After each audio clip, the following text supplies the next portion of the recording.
गुरु ब्रह्म महिमा अलेख शरण। नमस्कार दर्शक वृंद, आपण मानंकु आजिर राशिफल कार्यक्रम मु एस कुमार स्वागत जनाऊँगी। प्रतिदिन निजर राशिफल जानिबा पाई गुरुकृपा यूट्यूब चैनल को सब्सक्राइब करंतु और पाखरे थिबा बेल आइकन को प्रेस करी ऑल नोटिफिकेशन ऑन करी दियंतु, जहा फଳରେ आमे जेतेबेले वीडियो अपलोड करिवो प्रथमे आपण वीडियो देखि पारिबे। आमर यही वीडियो रे आपण संपूर्ण पंचांग सहित मेष ठारू मीन पर्यंत 12 गोटी राशिर राशिफल विषय रे जानि पारिबे। वीडियो को दयाकरी शेष पर्यंत देखंतु। वीडियोटी भल लागिथिले वीडियो को लाइक करंतु एवं आपणक प्रियजन पाखु शेयर करी जणांतु। एबे आसंतु जानिबा आज दिनर संपूर्ण पंचांग विषय। आज 2024 मसीहा सेप्टेम्बर मास 26 तारीख गुरुवार, दिल्ली स्वराब्द सन 1432 साल, स्वाधीन भारताब्द 78 वर्ष, महिमाद 197 वर्ष। उत्कल गजपति श्री श्री गजपति दिव्यसिंहदेव महाराजांकर 68 अंक। सौरस्व आश्विन मास 10 दिन, चांद्रमते आश्विन कृष्ण पक्ष नवमी तिथि, अपराह्न 4 घंटा 47 मिनिट पर्यंत। आजिर सूर्योदय विरजा क्षेत्र को 5 घंटा 38 मिनिट, कन्या लग्न एकदंड 32 लिता गते उदय। आजिर सूर्यास्त विरजा क्षेत्र को 5 घंटा 34 मिनिट, मीन लग्न एकदंड 10 लिता गते अस्त। आज मिथुन चंद्र रात्रि 9 घंटा 37 मिनिट पर्यंत, एहा परे कर्कट चंद्र। पुनर्वसु नक्षत्र शेष रात्रि 3 घंटा 41 मिनिट पर्यंत। आज जन्मित शिशुर मिथुन राशि शूद्रवर्ण देवगण, रात्रि 9 घंटा 37 मिनिट गते कर्कट राशि विप्रवर्ण देवगण। आज मृत व्यक्तिर शेष रात्रि 3 घंटा 41 मिनिट मध्ये एकपाद पुष्कर दोष, निषिद्ध खाद्य। आज लाउ भोजन निषेध अटे। अपराह्न 4 घंटा 47 मिनिट गते कलम भोजन निषेध अटे। आजिर अमृत योग प्रातरु दिवा 7 घंटा 14 मिनिट मध्ये, दिवा 1 घंटा 39 मिनिट गते अपराह्न 3 घंटा 14 मिनिट मध्ये, संध्या 6 घंटा 20 मिनिट गते रात्रि 9 घंटा 32 मिनिट मध्ये, रात्रि 11 घंटा 56 मिनिट गते शेष रात्रि 3 घंटा 8 मिनिट मध्ये एवं शेष रात्रि 3 घंटा 57 मिनिट गते 5 घंटा 38 मिनिट मध्ये। आजिर महेंद्र योग नाही। आजिर काल बेला एवं 12 बेला, दिवा 2 घंटा 37 मिनिट गते अपराह्न 5 घंटा 34 मिनिट मध्ये। आजिर काल रात्रि रात्रि 11 घंटा 33 मिनिट गते 1 घंटा 28 मिनिट मध्ये।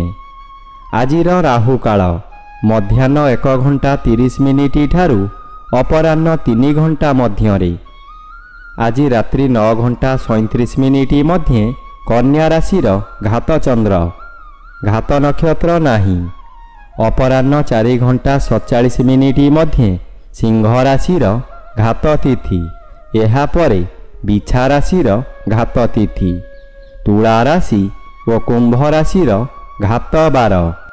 प्रिय बंधुगण, एबे आसंतु जानिबा मेष ठारू मीन पर्यंत 12 गोटी राशिर राशिफल विषय रे। राशिचक्रर प्रथम राशि मेष राशि। आज मेष राशि जन्मित व्यक्ति मानक सकाशे तृतीय स्थान रे चंद्र और षष्ठ स्थान रे रवि गोचर करुथिबारु अति शुभ फल मिलिब। आपणकर यही समय रे बहु चेष्टा करी बारंबार विफल हेउथिबा कार्य हठात आपणक सपक्ष रे जीव। बहु अर्थर मालिक आपण होई पारंती। पूर्वरु खराब थिबा स्वास्थ्य यही समय रे मनर बल वृद्धि पाइथिबारु स्वास्थ्य उत्तम रहिब। बंधु बांधव आपणक प्रशंसा गान करिबे। उपरिस्थ ऑफिसर आपणक कार्य देखि पुरस्कृत करि पारंती। एबे आसंतु जानिबा राशिचक्रर द्वितीय राशि वृष राशि विषय। आज वृष राशि जन्मित व्यक्ति सकाशे द्वितीय स्थान में चंद्र और पंचम स्थान में रवि गोचर करुछंती। उभय रवि और चंद्र अन्य ग्रह द्वारा बाधा पाउथिबारु अशुभ बदल में शुभ फल मिलिब। आपणंकु किछि व्यक्ति असहयोग करुथिबा स्थले अन्य किछि व्यक्ति सहयोगर हाथ बढ़ाई आपणंकु उच्चकु उठाई नेबे। बाधा आसुथिबा स्थानरु विलंबरे हेउ पछे सफलता मिलिब। आपणंक उद्यम फलप्रद हेब। एबे आसंतु जानिबा राशिचक्रर तृतीय राशि मिथुन राशि विषय। आज मिथुन राशि जन्मित व्यक्ति सकाशे चतुर्थ रवि अशुभ और श्रीचंद्र बाधा प्राप्त थिबारु अशुभ फल मिलिब। प्रत्येक कार्यक्रम रे आपणंकु विरोध आसीब। पेट गंडगोल हेब। भल भल खाद्य प्रस्तुत करिथिबे किंतु निजे भोजन करि पारिबे नाही। नूतन पोशाक आनिथिबे। कौनसी कारणरू आपण अन्य स्थान को यात्रा करिबे ताहा परिधान करि पारिबे नाही। दिवस सारा खाली दिवा स्वप्न देखिबे। एबे आसंतु जानिबा राशिचक्रर चतुर्थ राशि कर्कट राशि विषय। आज कर्कट राशि जन्मित व्यक्ति सकाशे द्वादश चंद्र अशुभ फल मिलिब। मन मध्यरे दुश्चिंता बढ़ीजिब। आपण जहा भी करंतु तहिरे खर्च व्यतीत लाभर प्रश्न उठू नाही। यही द्वादश चंद्र रे अतिरिक्त व्यवहार बढ़ीजिब। आपण हताश होइजिबे। सुख संधान रे विभिन्न स्थान को यात्रा करिबे। शरीर असुस्थ हेब। बंधु बांधव अशांति हेबे। परिवार रे कलह हेब। हाथ पांतारे थिबा अर्थ हाथरू खसीजिब। एबे आसंतु जानिबा राशिचक्रर पंचम राशि सिंह राशि विषय। आज सिंह राशि जन्मित व्यक्ति सकाशे एकादश चंद्र गोचर रे भ्रमण करुथिबारु आपणंकु राजयोगर फल मिलिब। आपण बहुदिनरु जेउ कार्य सकाशे अपेक्षा करिथिले ताहा एही समय रे निश्चय पूरण हेब। कौनसी ऑफिसरଙ୍କ साक्षात पाउ नथुले एबे तांको सहित साक्षात हेब। तांको सहयोगरे आपण बहु नूतन काम पाई उपकृत हेबे। नूतन अलंकार व्यवहार करिबे। परिवार आपणंकु सपोर्ट करिब। एबे आसंतु जानिबा राशिचक्रर षष्ठ राशि कन्या राशि विषय। आज कन्या राशि जन्मित व्यक्ति सकाशे जन्म रवि अशुभ और आज घात चंद्र मध्य भोग हेउथिबारु अति अशुभ फल मिलिब। मन पूरापूरी दुर्बल होइजिब। काहाकु कौन कहिबे ठीक करी कहि पारिबे नाही। स्थाणु परि होइजिबे। हठात कोनोसी ठारु दुख खबर पाई निरुत्साहित होइजिबे। उच्च स्थानरु पतन जोग रहुची। एपरिकी निज गृहरे मध्य किछि दुर्घटना घटी पारे। एबे आसंतु जानिबा राशिचक्रर सप्तम राशि तुला राशि विषय। आज तुला राशि जन्मित व्यक्ति सकाशे नवम चंद्र अशुभ और द्वादश रवि अशुभ फल प्रदान करिबे। पितृपीड़ा गुरुजन पीड़ा देखादेव। जेउ आड़े जिबे आपणंकु लोक माने परिहास करिबे। जेउ लोक आपणंकु सम्मान देउथुले सेही लोक माने परिहास करिबे। आपणंकर दोष दुर्बलता सबु पदारे पड़ीजिब। घोर अपमान रे जर्जरित होई मथा विचलित होइजिब। एबे आसंतु जानिबा राशिचक्रर अष्टम राशि बिछा राशि विषय। आज बिछा राशि जन्मित व्यक्ति सकाशे अष्टम चंद्र अन्य ग्रह द्वारा बाधा प्राप्त अछंती। अशुभ हेबा कथा हेब किंतु एते अधिक हेब नाही। आपण विभिन्न स्थान को यात्रा करिबे। विवाद आसीब किंतु सतर्क रहिबा जरूरी।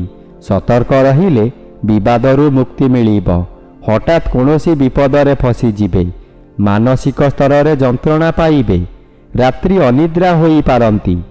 एकादश स्थान रे रवि गोचर करुथिबारु कोनोसी अजणा स्थानरु अपर्याप्त धन मिलिबार संभावना को एड़ाई देई हेब नाही। एबे आसंतु जानिबा राशिचक्रर नवम राशि धनु राशि विषय। आज धनु राशि जन्मित व्यक्ति सकाशे सप्तम स्थान रे चंद्र और दशम स्थान रे रवि गोचर करुथिबारु आपणंकर प्रत्येक दिगरु शुभ फल मिलिब। ଏହି ସମୟରେ ଚାକିରି ନ ପାଉଥିବା ବ୍ୟକ୍ତି ଚାକିରି ପାଇପାରନ୍ତି। ଚାକିରି କରୁଥିବା ବ୍ୟକ୍ତିମାନଙ୍କର ପଦୋନ୍ନତି ହୋଇପାରେ।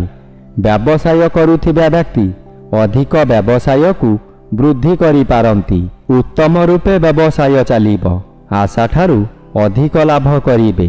ପରିବାରକୁ ନୂତନ ବନ୍ଧୁ ଆସିପାରନ୍ତି।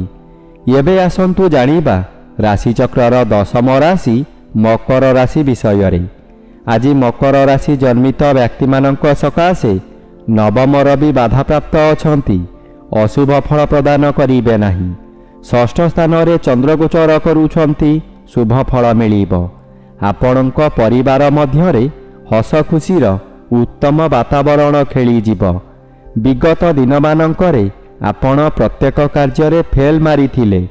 ଏବେ ଯେଉଁ କାର୍ଯ୍ୟ କରିବାକୁ ଆଗ୍ରହ ପ୍ରକାଶ କରିବେ ତହିଁରେ ସଫଳତା ନିଶ୍ଚୟ ମିଳିବ। ଷଷ୍ଠ ଚନ୍ଦ୍ର ଆର୍ଥିକ ଦୃଷ୍ଟିରେ ଉନ୍ନତି ଆଣେ। ଆପଣ ଯେଉଁ ବ୍ୟବସାୟ କରୁଛନ୍ତି ତହିଁରେ ଆଶାଠାରୁ ଅଧିକ ଆୟ କରିବେ। ଏବେ ଆସନ୍ତୁ ଜାଣିବା ରାଶିଚକ୍ରର ଏକାଦଶ ରାଶି କୁମ୍ଭ ରାଶି ବିଷୟରେ। ଆଜି କୁମ୍ଭ ରାଶି ଜନ୍ମିତ ବ୍ୟକ୍ତିମାନଙ୍କ ସକାଶେ ପଞ୍ଚମ ଚନ୍ଦ୍ର ଅଶୁଭ ଓ ଅଷ୍ଟମ ରବି ଅତି ଅଶୁଭ କରାଇବ। ହଠାତ୍ ସ୍ୱାସ୍ଥ୍ୟହାନି ହେବ। କୌଣସି ଗୋଟିଏ କାମ କରିବାର ସମୟ ନିର୍ଦ୍ଧାରିତ ହୋଇସାରିଥିବ, କିନ୍ତୁ ଆପଣଙ୍କ ଶରୀର ଅସୁସ୍ଥ ହେବା କାରଣରୁ ଆପଣ କଥା ଦେଇ କଥା ରଖିପାରିବେ ନାହିଁ। ମନରେ ଦୁଃଖ ଯନ୍ତ୍ରଣା ଭୋଗିବେ। ମନରେ ଦୁଶ୍ଚିନ୍ତା ବଢ଼ିଯିବାରୁ ରୋଗ ମାଡ଼ି ବସିବ।